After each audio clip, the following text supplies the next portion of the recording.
नमस्कार दोस्तों आज जिस लार्ज कैप स्टॉक की चर्चा करने वाला हूं, स्टॉक का नाम है रिलायंस इंडस्ट्रीज। और आपको दिख रहा होगा रिलायंस इंडस्ट्रीज आज 2% की गिरावट दिखाया है। स्टॉक 52 वीक लो तक पहुंच चुका है दोस्तों। और ऐसा 10 सालों में, जी हां 10 सालों में पहली बार होगा कि रिलायंस जैन से लेकर के दिसंबर, ये होता है आपका 1 साल, इसमें निगेटिव क्लोजिंग देने वाला हो। ठीक है, अब देखिए बाजार लगातार टूट रहा है, स्टॉक 52 वीक लो और ये लगातार नए नए विक्ट्री लो टच कर रही है। देखिए 1201 और आज इसका लो रहा है 1250। तो आज ही ने इसने अपना 52 वीक लो लगाया है। अब सभी निवेशकों को ये लग रहा है कि भाई आखिर स्टॉक में करना क्या है। ठीक है, और पिछले कुछ समय में ही मोतीलाल ओसवाल ने जो रिपोर्ट निकाली थी ब्रूस्ड ब्लू चिप में, उन्होंने रिलायंस इंडस्ट्रीज में, आप कह सकते हैं रिलायंस इंडस्ट्रीज का भी नाम लिया था। तो ऐसे में इन्वेस्टर ये सोच रहे हैं कि आखिर ये गिरावट क्यों हो रही है। कईयों को पता है कि ये भाई ठीक है गिरावट क्यों हो रही है, लेकिन एनालिस्ट क्या कहते हैं रिलायंस इंडस्ट्रीज पे और वो कौन से लेवल हैं जो ऐसा रिटेल निवेशक आपके दिमाग में होने चाहिए। तो इन तमाम चीज़ों में चर्चा करेंगे। सीधा लेके चलता हूं मैं आपको, कह सकते हैं एनालिसिस की तरफ। लेकिन आगे बढ़ने से पहले दोस्तों, अगर आप पहली बार आए हैं चैनल में और वीडियो देखते हैं और अच्छा लगता हो, प्लीज़ लाइक ज़रूर किया कीजिए। बट यदि आप 2-4 बार आ चुके हैं, प्लीज़ चैनल को सब्सक्राइब करें, ऑल नोटिफिकेशन जरूर दबाइएगा। आप ऐसा करेंगे चैनल की ग्रोथ होगी, बहुत मोटिवेशन मिलेगा दोस्तों। और अगर आप फ्लिपकार्ट के बिग सेविंग्स सेल में कुछ भी खरीदारी कर रहे हैं, तो जो व्यू प्रोडक्ट है उसमें जो व्यू प्रोडक्ट दिखा रहे हैं उस लिंक को अगर आप यूज़ करेंगे, भले उस प्रोडक्ट को ना लें, लेकिन उस प्रोडक्ट में क्लिक करके अगर आप कोई प्रोडक्ट लेंगे तो आप चैनल की बहुत ज़्यादा सपोर्ट करेंगे। ठीक है, सो प्लीज़ अगर आप फ्लिपकार्ट में बिग सेविंग्स डे जो सेल चल रही है उसका फ़ायदा उठाना चाहते हैं, कोई भी एक प्रोडक्ट में क्लिक कीजिए और वो वहाँ से जो प्रोडक्ट आप भले ही उसे ना लें लेकिन कोई अन्य प्रोडक्ट लेंगे तो हमें बहुत ज़्यादा फायदा होगा दोस्तों और चैनल की ग्रोथ होगी। अब चलते हैं एनालिसिस की तरफ। देखिए थिंग्स टू बी रिमेंबर्ड, आज शेयर ऑफ रिलायंस इंडस्ट्रीज ने 52 वीक लो टच किया था। ये कल का आर्टिकल है, मैं बता दूं आपको। ठीक है, 1210 और आज इसने वापस से नया 50 लो टच किया 1205 के आसपास, following 1.7% on BSE Friday's intraday trade, extending its previous day's nearly 2% decline. और एक हफ्ते में जो स्टॉक प्राइस है भारत की मोस्ट वैल्यूएबल कंपनी का in terms of market capitalization has decline 5%। तो ये इस प्रकार पिछले 1-2 महीने से जिस प्रकार की गिरावट दिखा रहा है वो अनप्रेसिडेंटेड है। और देखिए प्रॉब्लम ये है कि शायद लोगों को लगा था कि भैया अब तो बोनस इशू आ गया है, क्योंकि ऑलरेडी बिल्कुल भी एप्रिसिएशन रिलायंस इंडस्ट्रीज के शेयर होल्डर को नहीं मिला था पूरे साल भर। तो कंपनी ने ये सोचा कि एप्रिसिएशन के लिए क्या करें, तो उन्होंने बोनस इशू किया। और बोनस इशू के बाद भी क्या हो रहा है, सिर्फ और सिर्फ गिरावट। और अगर आप देखना चाहते हैं भयानक गिरावट कैसी है, पिछले 1 साल में ऊपरी स्तरों से, ये देखिए ऊपरी स्तरों से आपको आपके स्टॉक ने 24.6 ऑलमोस्ट 25% गिरावट दिखाई है। ओके, तो इस प्रकार की जो एक भयावह स्थिति ये हमको देखने को मिल रही है।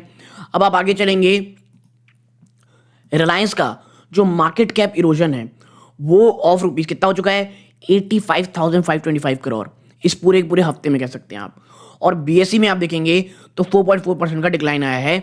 और रिलायंस 24%, जैसे मैंने बताया 24% अपने 52 वीक हाई से टूट चुका है, जो इसने 1608 बनाया था। देखिए ये जो 1608 है ना, ये बोनस के एडजस्टेड बात कही जा रही है। ठीक है, 8 जुलाई को, तो इस प्रकार की है।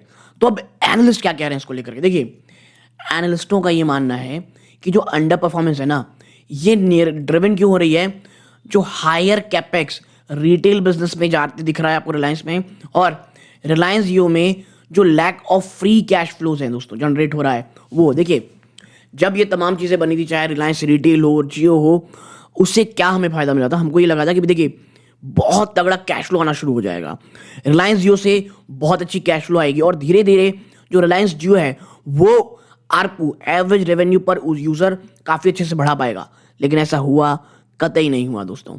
और मैं इसीलिए कहता हूँ बिजनेस के लिए बातें करना, बिजनेस के लिए बोलना, it's a different thing, but business जब धरातल में आता है तो वो एक बहुत ही अलग परछाई होती है। और मैं बार बार इसलिए कहता हूँ, जो भी लोग हैं, आप कह सकते होंगे पॉडकास्ट में सुनते हैं हर जगह कहते हैं कि भैया बिजनेस कीजिए, ये कीजिए, वो कीजिए, नौकरी यारी में क्या रखा हुआ भैया। मैं बता दूं आपको, आप किस तरह भी पैसे कमा रहे हैं, हर कोई बिजनेस के लिए नहीं बना, हर कोई नौकरी के लिए नहीं बना। आप दोनों में से जो भी हैं अच्छा काम कर रहे हैं, और थोड़ी बहुत आप ऐसे अप डाउन हर बिजनेस में आते हैं, अगर आप कर रहे हैं आप बहुत लकी हैं, इधर उधर की बातें सुनने की जरूरत नहीं है, ठीक है। अब आते हैं रिलायंस इंडस्ट्रीज में, तो ये चीज़ें हो रही हैं। और मुझे जो सबसे बड़ा झटका लगता है वो है ग्रीन एनर्जी, जो इनके आप कह सकते हैं बहुत बड़े प्रोजेक्ट से वो इतने ज़्यादा डिले हो रहे हैं। अब भाई आप ग्रीन एनर्जी में हमेशा आते हो, बहुत बड़े बड़े वादे करके चले आते हो। इसके साथ ही साथ मुझे जो एक और बड़ी चीज़ लगी वो है जब इनका ना एजीएम हुआ था, उन्होंने कोई भी साफ साफ बातें नहीं कही, कहीं भी डिक्लेरेशन नहीं दिया कि भाई हम जो है ना आने वाले टाइम में रिलायंस जियो को एक सेपरेट एंटिटी निकालेंगे या रिटेल को करेंगे। इसको लेकर के भी कुछ नहीं कहा गया, और ये सबसे बड़ा प्रॉब्लम था। इसके साथ ही साथ आप देखें, हाउएवर जो मोतीलाल ओसवाल फाइनेंशियल सर्विस है, उन्होंने 9 दिसंबर को डेट निकाली थी, हमने बताया था। उनका ये मानना था कि कैपेक्स जो है ये लगभग पीक कर चुका है, इससे ज़्यादा नहीं होगा, और expect RL to generate around 1 trillion rupees of cumulative free cash flows over financial 24 to financial 27, financial 24 से फाइनेंशियल 27 तक free cash flow 1 trillion rupees का जनरेट करेगी, ये कहना है मोतीलाल ओसवाल का। ओके, नाउ नेक्स्ट जब आप जाओगे, the brokerage firm believes the risk reward is compiling as RIL is currently trading close to it bear case valuation of 1:10 risk loss Q। देखिए रिस्क रिवॉर्ड में आप देखोगे तो अभी रिवॉर्ड की तरफ चीज़ें ज़्यादा है, लेकिन मैं ये मानता हूँ, देखिए 1200 रुपये तो एक बहुत बड़ा सपोर्ट है, सपोर्ट के ऊपर हम एक एक करके आएंगे बहुत अच्छे तरीके से। बट अब आप आगे बढ़ोगे, मोर ओवर जो जेएम फाइनेंशियल है, जेएम इंस्टीट्यूशनल सिक्योरिटीज है, उनका ये मानना है कि जो रीसेंट वीकनेस आपको RIL शेयर में देखने को मिल रही है, ये क्यों हो रही है, ड्यू टू जो 5 से 6% जो डाउनग्रेड किया गया है कंसेंसस में फाइन 25 की जो इबिटा में कंपनी एस्टिमेट में, and this is driven by weak first half of financial year 25 में जो O2C की जो अर्निंग आई है। देखिए everything is step aside, main bread and butter जो है रिलायंस इंडस्ट्रीज का वो यही है। क्या है जो रिलायंस ब्रेड एंड बटर है, वो OSC ऑयल टू केमिकल है, उनका ऑयल बिजनेस है। हाँ, अभी खबर ये आ रही है कि वेनेजुएला के साथ कुछ ऑयल डील हो रही है, बहुत ही 10 साल की डील इन्होंने रशिया के साथ की हुई है, तो ये चीज़ें हैं। बट प्रॉब्लम क्या है, फर्स्ट हाफ जो है वो उतना अच्छा नहीं गया, और जो GRM दोस्तों had account of weakness GRM in first half and continued sluggishness petrochemical का जो मार्जिन है दोस्तों, ठीक है। और जो रिटेल बिजनेस है उसका जो एबिटा है moderating sharply in the last 3 quarter, पिछले 3 क्वार्टर में उसका जो एबिटा है वो बहुत मॉडरेट हुआ है। और जो लिमिटेड क्लैरिटी आई है दोस्तों जियो की लिस्टिंग टाइमलाइन में, ये वीकनेस को और ज़्यादा बढ़ाती है, ठीक है। तो ये जो चीज़ें हैं ये आपको समझनी पड़ेगी। ओके, आप अगर आगे चलेंगे, लेकिन इसने बाय की रेटिंग दी किसने, जेएम फाइनेंशियल ने दोस्तों, और ये रीटेट किया है बाइंग रेटिंग देगा RIL में कि वो एक्सपेक्ट कर रहे हैं कि जो नेट डेट है to decline gradually as capex will not only moderate but importantly also be fully funded by gradual increase in internal cash generation. देखिए अभी कुछ डेट की बातें भी चल रही थी, सबसे बड़ा जो डर है लोगों का वो ये है कि भाई का डेट, नेट डेट कहीं पॉजिटिव ना हो जाए। लेकिन कंपनियां कह रही है कि जो इशू है ना, जो कैपेक्स का जो पीक था वो ऑलरेडी हो चुका है। आने वाले कुछ समय में आप देखोगे कि जो नेट डेट है कंपनी का, रिलायंस इंडस्ट्री का, वो कम होगा, और ये बहुत अच्छा कैश फ्लो अंदर से यूज़ करना शुरू कर देंगे, जनरेट करने लेंगे। लेकिन बड़ा क्वेश्चन यही है कि कब ये होगा। तो ये तमाम प्रकार की चीज़ें हैं। देखिए यही लिखा हुआ है कि भाई RIL का स्टॉक कूल ऑफ हो चुका है, क्योंकि IPO जो जियो और रिटेल को लेकर के जो होस्टिंग बात की जा रही थी वो कम हो रही है, और जो एक्साइटमेंट है स्टॉक को लेकर वो काफ़ी हद तक हुई है। और जो रिलायंस रिटेल बिजनेस में जो स्लो ग्रोथ है वो साफ देखने को मिल रही है, ये बड़ा नेगेटिव है। देखिए while improvement in Jio and retail remain the centre of attention, the start of a new energy project is potential catalyst that stock is popular earnings at analyst. और मैं यही कह रहा हूँ कि भैया मेरा भी यही कहना है कि आप जो ये कह सकते हैं, आप जो ग्रीन एनर्जी को लेकर के बात करें, यानी न्यू एनर्जी प्रोजेक्ट को लेकर के बात है, आप उसको करेंगे कब, वो ह्यूमंगसली डिले हो रहा है। तो ये 3 चीज़ें हैं, जिस दिन इसमें से चीज़ें रिजॉल्व होंगी आपको स्टॉक और ज़्यादा चलने को देखने को मिलेगा। अब बात करें अगर दोस्तों हम लेवल्स की, तो आप यहाँ पाओगे कि अभी भी आप देखेंगे तो SBI ग्रुप 2.58% का इसमें इन्वेस्टमेंट है, यूरो पैसिफिक ग्रोथ 1.15% है, गवर्नमेंट ऑफ सिंगापुर का 1.15% है। ओके, ये चीज़ें हो गई। अभी आप देखोगे तो जो पिछला महीने में ट्रेड हुआ है उसके हिसाब से अगर आप लेवल निकालोगे, पिवट पॉइंट था 1283, ये टूट चुका। पहला सपोर्ट 1225, ये टूट चुका।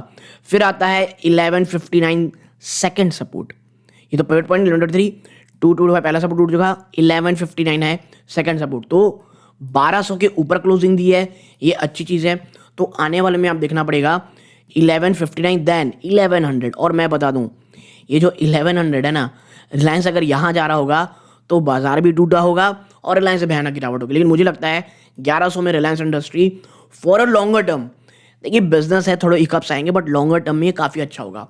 फिबोनाची के हिसाब से अगर आप देखोगे तो 1236 पहला, देन 1206 और उसके बाद 1159 रुपीज़। तो 1159 को आपको याद रखना है लेवल को, अगर 1200 टूटता है। और फिर कैबरली के हिसाब से इस प्रकार की चीज़ें हैं। ओके, और अगर हम देखें सिंपल मूविंग एवरेज, तो करेंटली भाई साहब 50 डेज सिंपल मूविंग एवरेज के भी नीचे ट्रेड कर रहा है। 50, 20, 10, 5, 100 SMA जो है वो है 903 रुपये। ओके, तो पिछले महीने जो ट्रेड हुई उसके सब लेवल्स भी हो गए दोस्तों। एनालिस्टों का क्या कहना है, जो मेन कंसर्न है वो क्या है, ये हमको पता चल गया है। तो आप यदि रिलायंस में निवेशित है, निवेश की सोच रहे थे, बताइएगा आपको ये वीडियो कैसा लगा, किसी अन्य स्टॉक में चर्चा करानी है कमेंट बॉक्स में बताइएगा। यहाँ तक जुड़े रहे बहुत बहुत धन्यवाद। ये इस वीडियो का अंत है। जय हिंद दोस्तों।